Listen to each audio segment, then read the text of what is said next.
ভিন্ন স্টাইলে কলি ভাজির রেসিপি চলেন আপনাদের সাথে শেয়ার করি। আসসালামু আলাইকুম, হ্যালো এভরিওয়ান। আমি মেহেরপুর জেলা থেকে রাদিয়া রাম্য।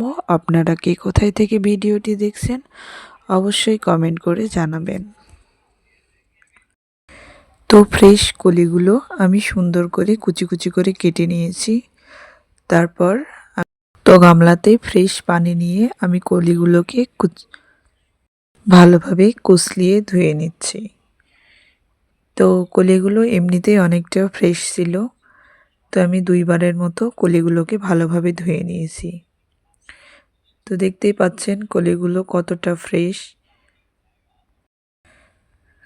তো ধুয়ে নেওয়া হয়ে গেলে এরপর আমি একটা কড়াই নিয়েছি। কড়াইতে আমি অল্প পরিমাণ পানি দিয়েছি। পানিতে আমি এখন পেঁয়াজ কুচি আর কেটে রাখা কাঁচামরিচ অ্যাড করে দিচ্ছি। তো এটা একটু ফুটিয়ে নিব। ফুটিয়ে উঠলেই আমি পরিষ্কার করে রাখা কলিগুলো দিয়ে দিব। তো তারপরে আমি সুন্দরভাবে নেড়েচেড়ে নিব। তো আমি ভালোভাবে নেড়েচেড়ে এই পর্যায়ে পরিমাণ মতো লবণ আর পরিমাণ মতো হলুদ দিয়ে দিব। তো হলুদটা অপশনাল, আপনারা দিতেও পারেন, না চাইলে স্কিপ করতে পারেন। তো আমি একটু কালারটা নিয়ে আসার জন্য তাই একটু হলুদ ব্যবহার করেছি। তো যাই হোক, আমি কলিটা 5-6 মিনিটের মতো সিদ্ধ করতে দিব। 5-6 মিনিট পরে আমি এখানে অল্প কিছু রসুন থেতো করে দিলাম। তো দিয়ে আরও 2-3 মিনিটের মতো সিদ্ধ করে নিব।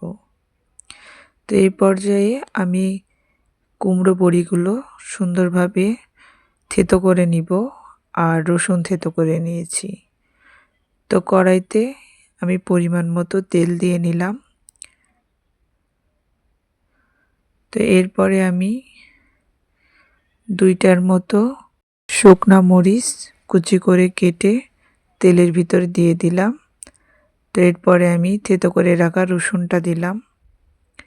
তো সুন্দরভাবে এটা নেড়েচেড়ে ব্রাউন কালার নিয়ে আসব। তো রসুনের কালারটা যখন চেঞ্জ হয়ে ব্রাউন কালার আসবে ওই মুহূর্তে বড়ি ভাঙাটা দিয়ে দেব। তো এদিকে দেখছেন আমার কলিটা সিদ্ধ হয়ে গেছে কি সুন্দর। তো যাই হোক, বড়ি ভাঙাটা দিয়ে দিলাম। তো এখন আমি একটু নেড়েচেড়ে নিব। তো বড়ি ভাঙার কালারটা একটু চেঞ্জ হয়ে আসলে সিদ্ধ করে রাখা কলিটা অ্যাড করে দিব। তো আমি এই পর্যায়ে সিদ্ধ করে রাখা কলিটা অ্যাড করে দিলাম। তো এবার আমি ভালোভাবে নেড়েচেড়ে নিব। তো এই স্টাইলে কলি ভাজি অনেক খেতে সুস্বাদু। আপনারা একবার হলেও এই কলি ভাজিটা ট্রাই করে দেখবেন। আর হ্যাঁ, অবশ্যই আমার চ্যানেলটা সাবস্ক্রাইব করে পাশে থাকা বেল আইকন প্রেস করে অল নোটিফিকেশন অন করে দিবেন। আর শীতের শুরুতেই কলি ভাজির এই রেসিপিটা গরম ভাত রুটির সাথে অসাধারণ লাগে। আল্লাহ হাফেজ।